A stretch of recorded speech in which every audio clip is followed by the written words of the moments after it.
Hello বন্ধুরা, inspiring talk with Abhijit.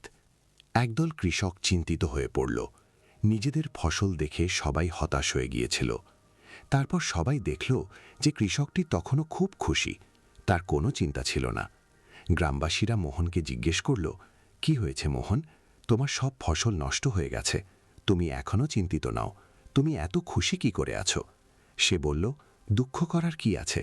সে বলল, চিন্তা করা বন্ধ করো ভাই, সবসময় খুশি থাকতে শেখো, হাসতে শেখো। গ্রামবাসীরা বলল, খুশি হওয়ার কি আছে, আমরা খুশি থাকব কি করে? আমাদের ফসল নষ্ট হয়ে গেছে, এখন আমরা কি খাবো, আমরা জীবিকা নির্বাহ করব কি করে, আর এর মধ্যে আমরা খুশি থাকব কি করে? এখন তুমি আমাকে বলো, আপনি কি কখনো কিছু নিয়ে চিন্তা করেন না? আপনি সব সময় খুশি থাকেন কি করে? সে বলল, আরে ভাই, চিন্তা করা বন্ধ করো, খুশি থাকতে শেখো। সে বলল, ঠিক আছে, কিন্তু খুশি থাকার পেছনে নিশ্চয়ই কোনো কারণ আছে। আমরা চিন্তিত হয়ে পড়ি। তিনি বললেন, সব কিছু নিয়ে দুশ্চিন্তা, দায়িত্ব নিয়ে দুশ্চিন্তা। আমরা তো আর শিশু নই যে সবসময় খুশি থাকতে পারি। 15 বছর পর তারাও দুশ্চিন্তায় ঘেরা থাকে। এখন শুধু দুশ্চিন্তাই আছে। আমার ছেলেমেয়েরা তাদের পড়াশোনা নিয়ে চিন্তিত, তাদের কেরিয়ার নিয়ে চিন্তিত, তাদের ভবিষ্যৎ নিয়ে চিন্তিত। আমি সেই ছেলেমেয়েদের খাওয়া দাওয়া আর সংসারের অন্যান্য সব বিষয় নিয়ে চিন্তিত।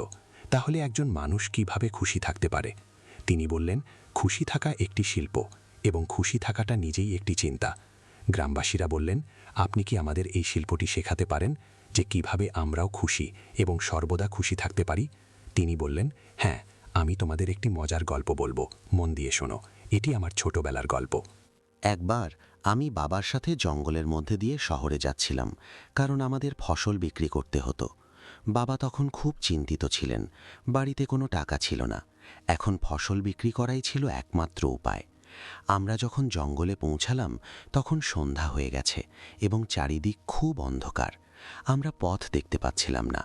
সেদিনও একই রকম একটা ঝড় এসেছিল। ততক্ষণে আমাদের গরুর গাড়ির চাকাটা মাটিতে দেবে গিয়েছিল, আর আমরা সেখানেই আটকে গিয়েছিলাম। বাবা চাকাটা তোলার জন্য অনেক চেষ্টা করলেন, কিন্তু সেটা বের হলো না। শেষে আমরা ক্লান্ত হয়ে হাল ছেড়ে দিলাম। বেরোনোর কোনো পথ আমরা দেখতে পাচ্ছিলাম না।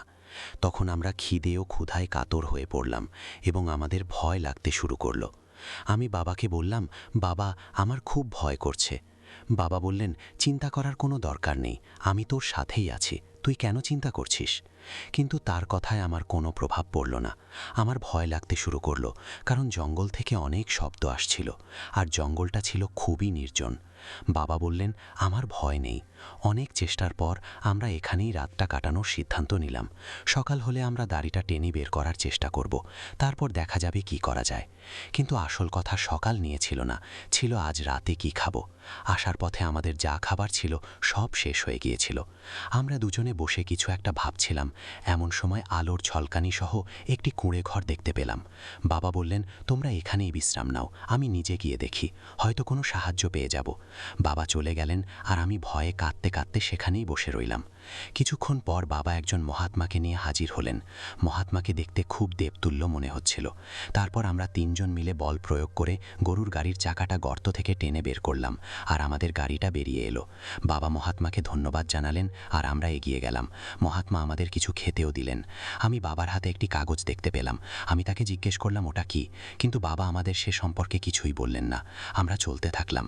বাবা আমাকে বললেন না মহাত্মা তাকে কি দিয়েছিলেন। আমি তাকে আবার জিজ্ঞেস করলাম, বাবা, তোমার হাতে কি? তিনি বললেন, কিছুই না, এটা তোমার কোনো কাজে আসবে না। ধীরে ধীরে অনেক সময় কেটে গেল এবং আমরা চলে গেলাম। অনেকক্ষণ পর আমি বাবাকে জিজ্ঞেস করলাম, বাবা, ওই চিঠিতে এমন কি ছিল যা আমি তোমাকে বলতে পারি, তুমি আমাকে বলবে না? তখন বাবা বললেন, আমি যখন আর এই পৃথিবীতে থাকবো না, আমার মৃত্যুর পর তুমি অবশ্যই ওই চিঠিটা খুলবে, কিন্তু আরও একটা কথা মনে রাখবে, এর ওপর যা লেখা আছে তা তোমাকে সারা জীবন মনে রাখতে হবে এবং কখনো ভুলবে না। তিনি বললেন, ঠিক আছে বাবা। এখন অনেক সময় কেটে গেছে। গ্রামের লোকেরা মোহনকে জিজ্ঞেস করলো, এসব তো ঠিক আছে, কিন্তু আমরা কেন চিন্তা করব না? আমাদের চিন্তা করতেই হবে, আমাদের ফসল নষ্ট হয়ে গেছে। মোহন বলল, আপনি কি ফসল ঠিক করতে পারবেন? তিনি বললেন না। মোহন জিজ্ঞেস করলো, আপনি কি দিনকে রাতে পরিণত করতে পারবেন? তিনি বললেন না। তিনি জিজ্ঞেস করলেন, তোমরা কি বাতাস থামাতে পারো? তারা বলল না। এরপর তিনি জিজ্ঞেস করলেন, তোমরা কি বৃষ্টি নামাতে পারো? সবাই বলল, না ভাই না, আমরা কিছুই করতে পারি না, আমরা তো ঈশ্বর নই। তিনি বললেন, যখন তোমাদের হাতে কিছুই নেই, তখন চিন্তা করে কি লাভ হবে? সব কৃষকেরা গভীর চিন্তায় মগ্ন হলো। বন্ধু, চিন্তা করে কি লাভ? মোহন বলল, যখন আমাদের হাতে কিছুই নেই তখন চিন্তা করে কী লাভ হবে? সুতরাং সুখী হতে শেখো এবং সুখী থাকার অভ্যাস করে তোলো, তবেই তোমার জীবনে সুখ আসবে। তখন সব কৃষকেরা জিজ্ঞাসা করলো, কিন্তু ওই চিঠিতে কী লেখা ছিল? তোমার বাবার মৃত্যুর পর তুমি কি সেটা খুলে দেখোনি?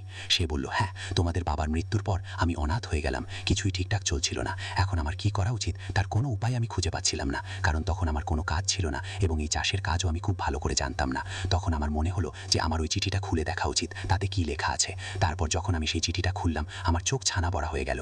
সবাই জিজ্ঞাসা করলো, ওই চিরকুটে কি ছিল, আমাদেরও বলো। কৃষকটি বলল যে ওই চিঠিতে লেখা ছিল যে এই সময়টাও কেটে যাবে। আমি এর অর্থ বুঝতে পারলাম না এবং এর অর্থ জানার জন্য আমি সেই মহাত্মার কাছে গেলাম। তখন মহাত্মা আমাকে বললেন যে এই সময়ও কেটে যাবে। আমি বললাম, তা তো ঠিক, এই প্রচারপত্রে যা লেখা আছে আপনি তো সেই একই কথা বলছেন। এর উপর লেখা আছে, কিন্তু এর মানে কি?